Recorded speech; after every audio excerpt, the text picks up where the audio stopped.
Hello, Raul. Hello, Phil. How you Morning, doing? good morning, Joy. How are you? Good. Hi, David. Hello, how you going, Rahul? You never hear Rahul. Raul. How do you pronounce it? Rahul? Raul. Yeah, Rahul. Rahul. Rahul, all right. Yeah. Yeah, How's everybody doing anyway? Is everybody okay? Yeah, good. Yeah, we're good. all well. I haven't seen you for a while, Phil. How you doing, mate? You okay? Can you hear me? It's me. He's not talking. Hello?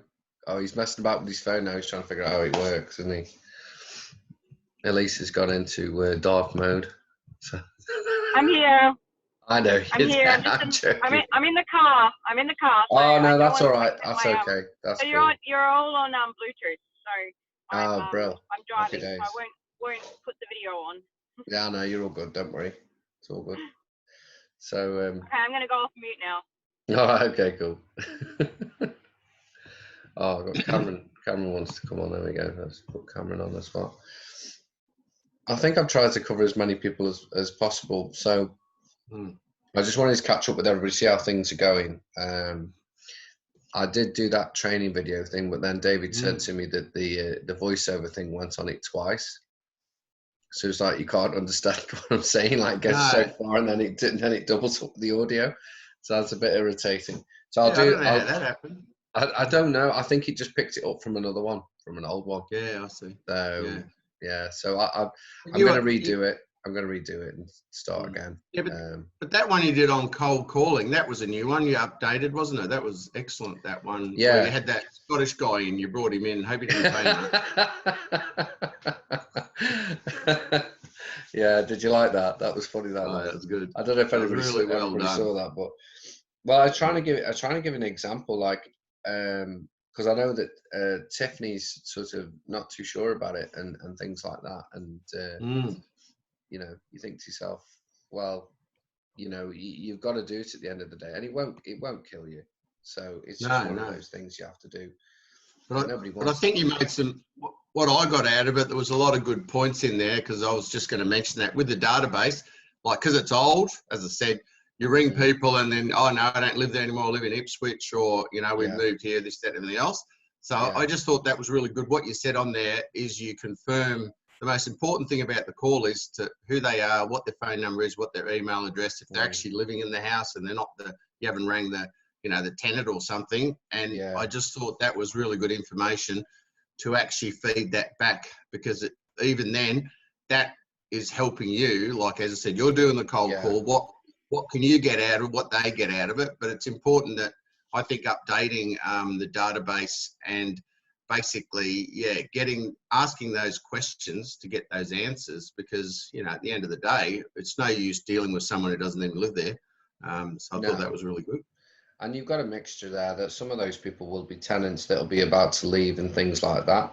So you were saying before that you were thinking about doing the property management side to boost your business, which I thought was a good idea, because if you do build up a rent roll and you got the qualifications to manage it, and you did that thing where I said you undercut them by a couple of percentage to pick them up, it's not a bad idea to have another income coming in from something else that's real estate related.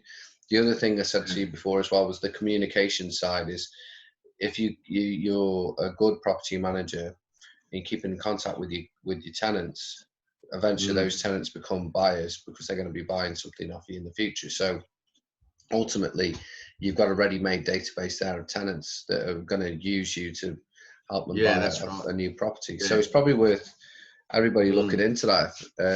If they I can make a suggestion to say for the team, if they wanted to look at it, I can send some information through to them if they wanted to. Because I found something. Yeah, I think so. They have a property manager. I met them yesterday, and basically all you've got to do is you find the people, they do all the paperwork and stuff like that, and they manage them, and that way you don't have all the headaches. So you don't have to be a genius to try and, you know, micromanage the whole thing. You've just got to get it set up, and then basically they take all that. So you've got a proper manager that works it out, and you just pay a flat fee every month. And I think that's a really good system, because that's the house that I bought. The only reason I contacted the agent is because he was the property manager for it, and Yeah. we got through the rental, and no one else could get through, so we got through and we ended up buying it. And the only reason I actually got that happening is because he had that as a rental property. Yeah. So it's just a good way in. So if anyone's Yeah. interested, I can send some stuff through to them. Yeah. They can decide what they want to do, but I believe that trying to do it all yourself is probably going to be a bit overwhelming. Mm. Yeah, well, I mean, together as a team, like you could go out there and you could do a campaign where you are trying to get rentals in, and then work together as a team. It doesn't matter if you set it up and it runs through a business. It doesn't matter if it's your business or whoever's. But it's a revenue share. Somebody brings somebody on, they get a percentage of what that rent is on an ongoing basis, and it pays somebody's wages then, basically, doesn't it? Yeah, because you get, as I said, if you get someone the first week, you get the rent. That's your money. Then you get your, whatever, $40 or $50 a week. That's passive income coming in. And to me, it just makes sense that if you can marry them together, then you've got a better chance of. And then even with the new properties, if you're up with that, then you can get sort of tenants for those as well. It's sort of all, it'll make it work, I believe. Did anybody watch the thing where I was talking about what you do on a day-to-day basis? Did anybody watch that training? Yeah, that was so because I don't know how well that came out or whatever, but what I was trying to get across is if you've got if you're goal orientated and you plan out your day and your time management on a day-to-day basis, and there'll be some things that you don't want to do, like the cold calling and the emailing or whatever. That might be boring. You might not want to do that. But there'll be some other things that you can do to make it a bit more exciting. So I had the EXP training the other day, and the guy did bring up again the idea, which I've heard of before, which is going into the local community and connecting with local businesses. Now, that is probably a really good thing to do at the moment, which is a bit more fun than cold calling them or whatever. Is you contact them and say, okay, well, I'd like to come down and have a chat to you and see how your business is going. I'd like to record it for our Facebook page, and then I'd like you to share it on your Facebook page, and so on and so forth. You know what I mean? So you go you go see the local butcher or whoever it is, and you say to them, oh yeah, how things are going, how's business been for you, have you got any special offers on at the moment, that sort of thing. And you have a bit of a back and forth. Record it on your phone, or get one of his underlings to record it or whatever, upload it onto Facebook and YouTube and everything else, and start sharing it about. And then people will see it in the local community and go, that's David, or that's Len, or that's Raoul, or whoever it is talking to my local butcher.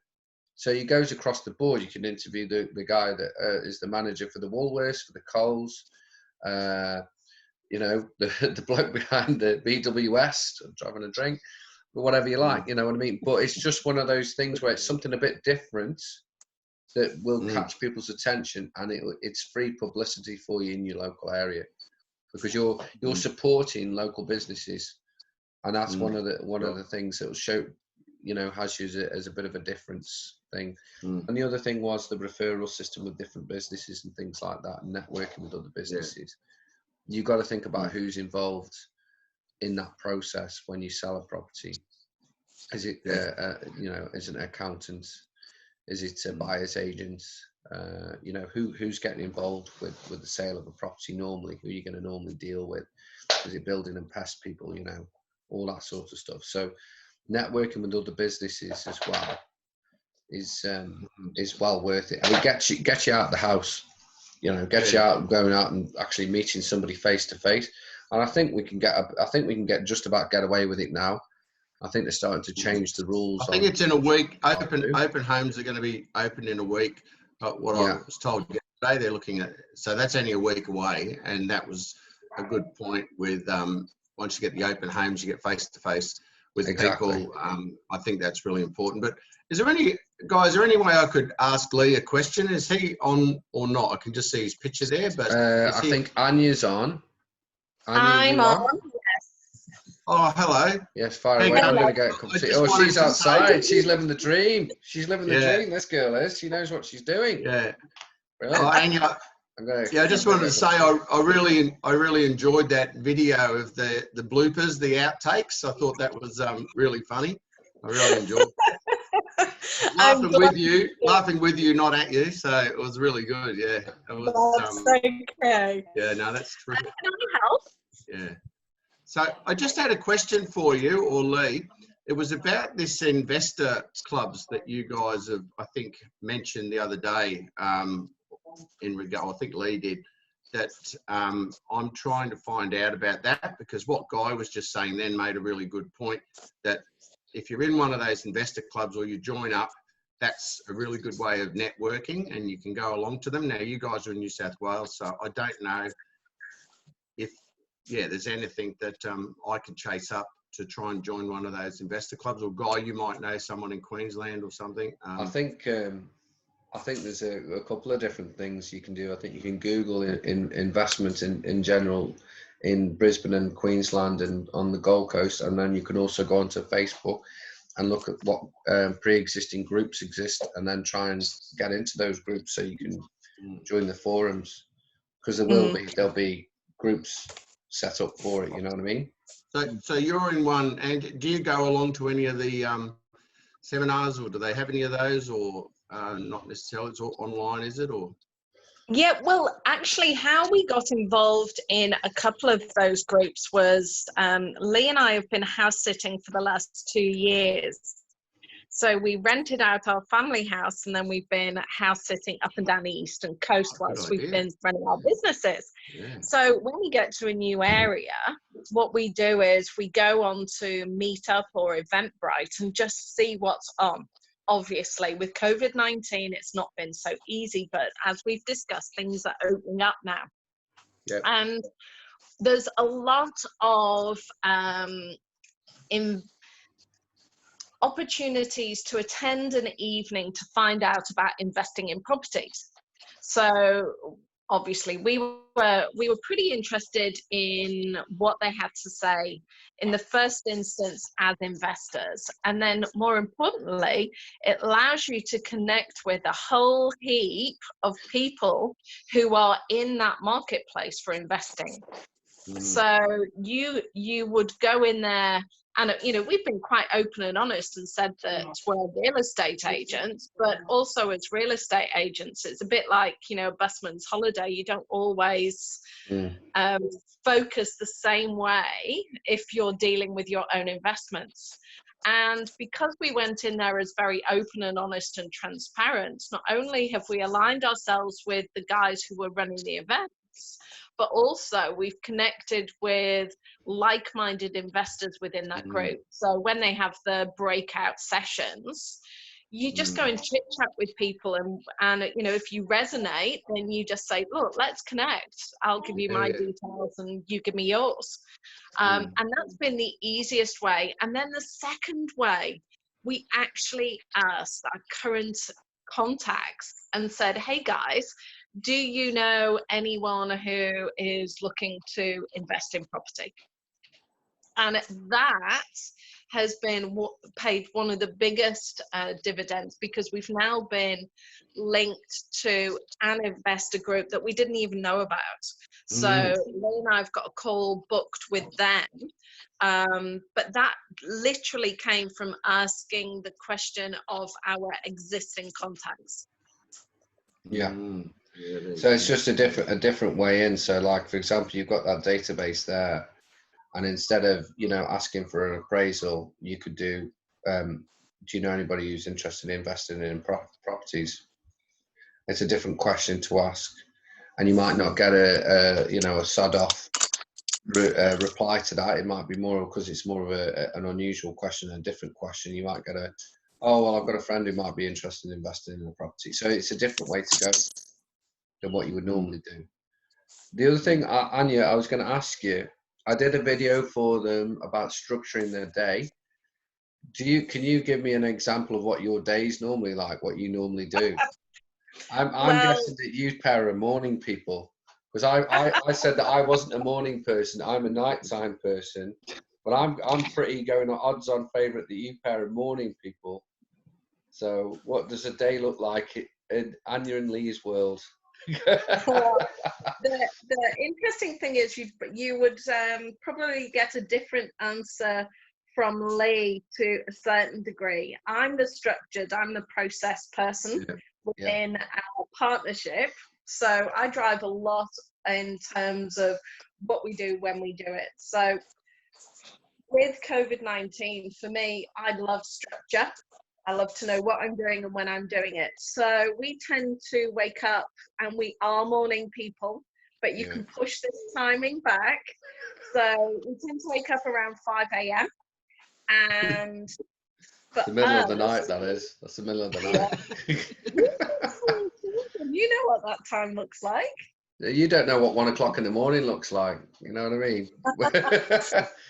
I've been there and done that, guy. Yeah, fair enough. So for us, we've done an awful lot of work on understanding how we work and how our brains work. So in the first 30 minutes of your day, fun fact, your brain works at 10 wave cycles per second. So basically what that means is that you are more susceptible within the first 20 minutes of your day. So whatever you do in those first 20 minutes of your day are going to set the tone for your day. So we haven't watched the news for years. We don't listen to the radio news. But what we do as soon as we wake up 5 o'clock in the morning, and it's going to sound like we're a bit of old hippies who sit on cushions and start chanting. We literally have a 10-minute meditation. So that's one of those googly ones from YouTube. Honestly, do I ever sort of float off to a different universe? No, not really. But it clears my mind in that first 10 minutes. I do the same, Anya. I do the same. You're a dark horse. I know when I say people tend to look at me as if I've dropped out of the nearest tree and landed on every branch on the way down.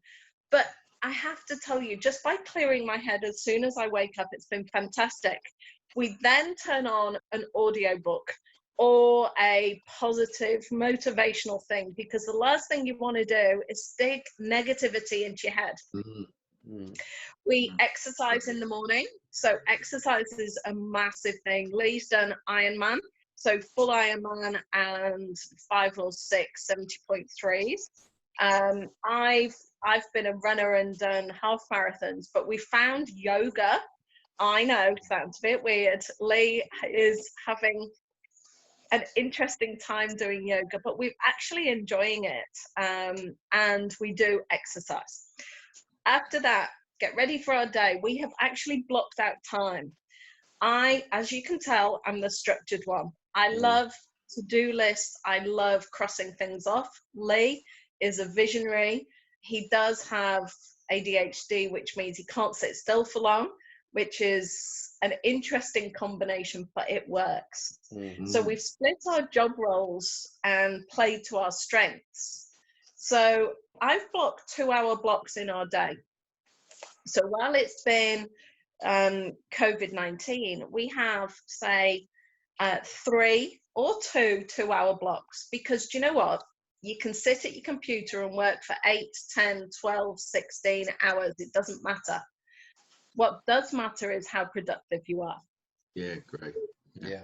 So I do all the crappy stuff that I really, really, really don't want to do first.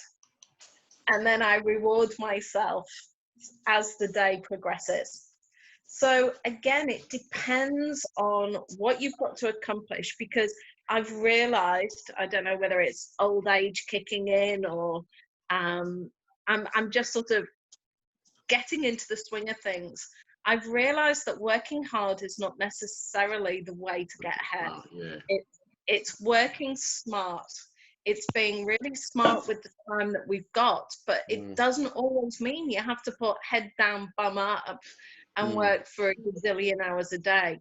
Because if you can get out, if you can clear your mind, then you are actually more successful with your phone calls. So that's Lee's strength. Lee is fantastic on the phone. He is just awesome. So we schedule calls in the morning, and he will have 2 main calls in those 2-hour blocks, because some may be quick, some may lead into other calls. But for us, that's very, very important. Before we finish in the day, got to have lunch. It's very, very important as well, because I don't know about you, I've spent years in corporate life working through lunch and just working. Yeah, it's no good. It's no good. You don't have a break. Well, you don't. And also your brain doesn't function correctly. No, definitely not. Give yourself 20 minutes worth of intensive work, get that done, cross it off your list, then go back to it. And just get those done in those 2 hours, and then have a little break. Give yourself a reward, but have a cut-off at the end of the day. So at the end of the day, so at the moment we're staying with our daughter in Newcastle, where she's due home sort of 2-3 o'clock. We have a massive day on a Monday. When I talk about working smart, not hard, we front load our week so that we can work a half day on a Friday. Yeah. So we have a cut-off today at, say, 2 o'clock, and that means we're free to go and do whatever we want to do. Yeah. And for us, that just works, because we can be out walking and having conversations with people. We can be touching base with friends. And I have to say that's been one of the biggest things with our real estate business, is actually asking the question for leads, asking those people that we are friends with and documenting that information. That's where I'm strong, Lee not so strong. So in our diary where we've blocked out time, I actually have a debrief session with Lee, because he will have had all these conversations. People will have sent him information saying, you need to talk to this person, or need to do this, that, and the other. And he's not so good at documenting that. So that's where my strength is. Again, end of the day, we have to keep it positive. We're normally sort of, because we're early risers, we tend to flag later at night. So it's 8:30, 9 o'clock, and we're off to bed.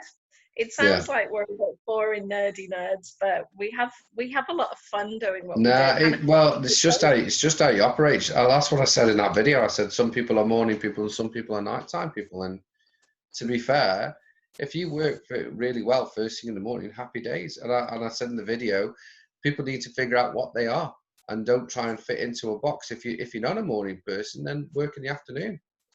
You know, that's the way I look at it. But I'm a firm believer now, and I spent so many years doing things the other way, which was I had to justify that I was working hard. And because I justified I was working hard, and having come from corporate, you go in earlier and you leave later, and you have this perception that I've just got to put in all those hours. But how productive are you? If you just think, back in the day, if you're going on holiday, you have to front load all your work so that you've got your desk clear when you go on holiday. And suddenly you're really super productive. Why? Because you're super focused. And actually you can achieve more by doing less, if that makes sense, as in time-wise. Well, just a quick question, like just an example, say for yesterday, I made 17 calls and it was at, say, 11 o'clock in the morning, and I found I got a lot of message banks. Is there any particular time that you find is better to ring people where you can actually speak to them? Is there morning, afternoon? Is there anything that you found that, because once you get to peak, once I speak to people, it's fine, but if it's just message bank, I found I had a lot of those, and I was going to try ringing this afternoon and see if it makes a difference to actually speak to. Yes, so we do things slightly differently, surprise, surprise, is that, we will contact people and touch base with them and say, look, I'd really love to have a longer conversation with you. When are you free? You give me a time. So when people give you the time, obviously I'm not saying every time we ring at that time they answer the phone. They don't. However, it changes the tone of the conversation. Why? Because they have given us the time that they're free. So if they don't answer the phone, the message that we leave is, oh, I've rang you at the appointed time, and I am so sorry that we haven't been able to speak. So I'd love to connect with you again. Can you please come back to me with your second time or whatever? And Lee delivers it in a beautiful way. He's so chit-chatty because we have their buy-in. We have their commitment. And, you know, you can say, I rang you at your appointed time and you must have been caught up with the children or something. And I'm so sorry that we haven't got to speak. Which then puts the onus back on the person, because they go, oh gosh, I did give them a time and now I feel bad because they've rung me at that time and I haven't answered. Yeah. So that's a bit of a long-winded way. You need to try and get those micro commitments through those calls. So with a database, and again, this is Lee's forte. It's not so much mine, because I'm the process chick and I like to have a phone call and just get it done. Whereas Lee's great with chit chat and small talk. But if we can get micro commitments from people on a database so that they start to communicate, and then they set the scene of when they want us to ring them and how they want us to communicate with them, because we're actually finding a lot of people like messenger chat as well. Because you can't hide behind a phone. We'll say to them, what's your best method? How would you like to communicate with us? How would you like us to communicate with you? And Lee always drops it in and goes, do you know, I love messenger chat because then you can see me. Yeah. And people go, oh, okay. So then suddenly we're Facebook friends with people.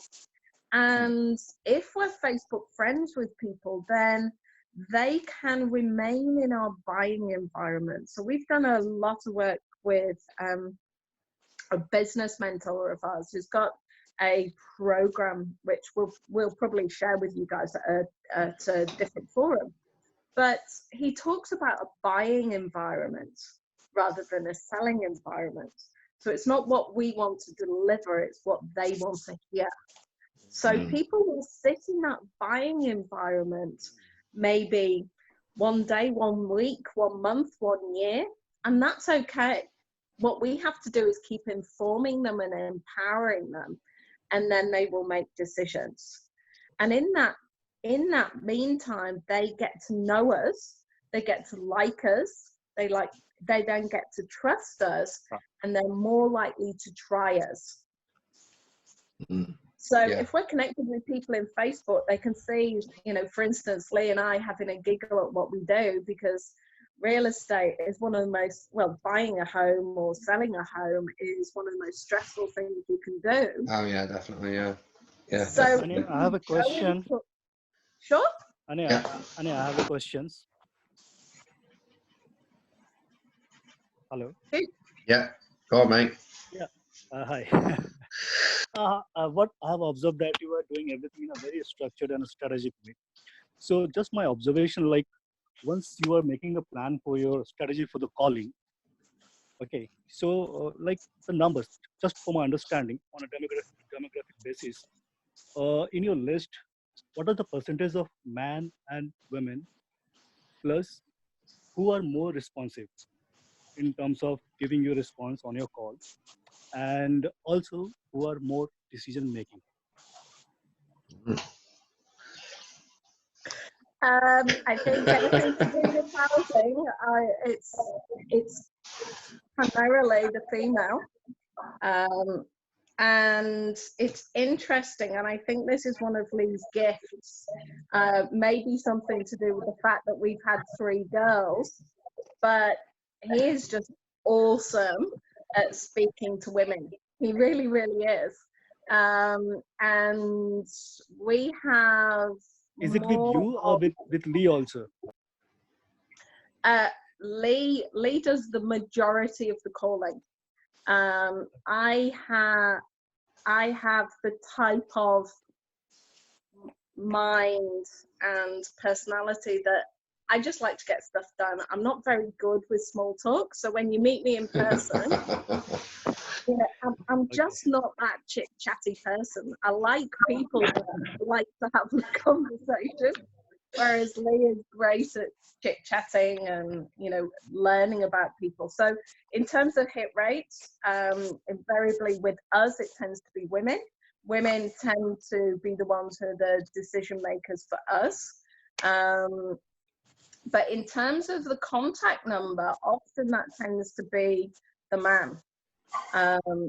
Yeah. So it's interesting. I am speaking for him because the way we structure our business is Lee is so, well, you've all seen him on Zoom. He's so much better at that communication and getting a point across and chit chatting than I am. So in terms of numbers, men are more, but productive wise, women are more responsive. Can I chime in? Yes, of course you can. Yeah. Raul, I have the opposite. So I have more of a response with men. But when I do my cold calling. So I think, I mean, it literally is just who's on the other end, who's going to answer the phone, and, you know, how they're feeling that day. Because, yeah, I think the appraisals that I've always been successful with have been from men, but I don't really think it's a gender decision. I think it's just based on who's on the other line of the phone. And I always ask, you know, is there going to be another decision maker in the household? It would be lovely to meet you both, just so you're not eliminating or, you know, making assumptions. But yeah, so I think it's I think it's a personal kind of journey. I don't know. I tend to agree with that. I can sell to men or women. It doesn't make any real difference. Like sometimes a woman will like your voice. So yeah. Why do you ask? Is there a specific you know, issue that you're having that maybe we can kind of break down and help you with? No, because whenever I have contacted, I have in my list, most of the people are men and like women, and they take time just saying that we have to consult my husband, and then they after something they give me. That's a very old objection. Yeah. I need to speak to my partner because I'm unsure. Blah blah blah. So they're saying to you, I'm not the decision maker, when really they are the decision maker. They're just deferring it to somebody else. It's a very when I'm old. Talking to a man, that's common. It is not that's like the very, case. So really, when it comes to that situation, then, like Alicia just said, you need to be able to get them both in a room. So it's like, well, okay, well, is there a time when I can call and speak to you both, or can I come and meet with you and speak to you both in person? The last thing you want to do is go to an appraisal and do all that research prior, and, you know, you've done all your comparative sales, and then you get there and the decision maker's not in the room. It's just a waste of your time, their time. It's just, you know, you just want to cover all bases before you kind of, you know, do that face-to-face meeting. But yeah, I think it is a diversion sometimes, and sometimes they get nervous, you know, females, especially, you know, I deal, because I have a lot of home phone numbers, I'm dealing with a lot of elderly people that don't have mobiles, which is quite frustrating. But that's when I find they do kind of divert to their husband. But either way, you know, you can get the appraisal. You just kind of got to be inclusive. I literally had that experience the other day. David passed me a lead for some people that want to sell something in Perth, which I then passed to Rob. I rung up and spoke to the wife. The wife was like, yeah, you'll have to speak to my husband. I said, okay, give me his number. And then I rung him up, and then it was obviously he was the decision maker. Then I passed his details onto Rob. I've included the wife as well, but the chances are in that situation that is the bloke that's going to make the decision. And that's not across the board. I would say a lot of the time the woman ends up making the real decision. The bloke wants to do something, Sure do. and if the woman says yes, it happens. If the woman says no, it's not going to happen. So really, you're trying to engage with both of them. You know what I mean? And that's where you're setting an appointment up to try and do that. You know what I mean? But you don't want to be too pushy, but But yeah, you will get that. That's a really common objection. You do get that all the time. You're gonna have to speak to my husband or whatever. That's a really common old school one, because it's their get out of jail card. I can't talk to you about it. My husband needs to be involved or whatever. That's how I feel. It's a get out of jail card. It's a I don't want to deal with this. It's too overwhelming for me, or maybe it's too emotional for me, because I'm attached to my home, or or whatever. Speak to someone that has kind of like, is removed from the situation, can make decisions. However, we don't know. That's just gender bias. We don't know if we're just making assumptions. I agree. This is going to cut off in a minute, so I'm going to end the recording and I'll call you all back if you're still available. So I'll just end the call and then I'll ring you back, okay? Because this is going to time out in a sec. All right. I'll speak to you in a second. So guys, just a quick one. I've got to go and do an appointment, so I won't be able to take the next call. All right, mate, no worries. Well, I've recorded this, so I'll put it on YouTube for you. All right, mate. It's been excellent. No, thanks for that input. That was really good. So when it cuts out,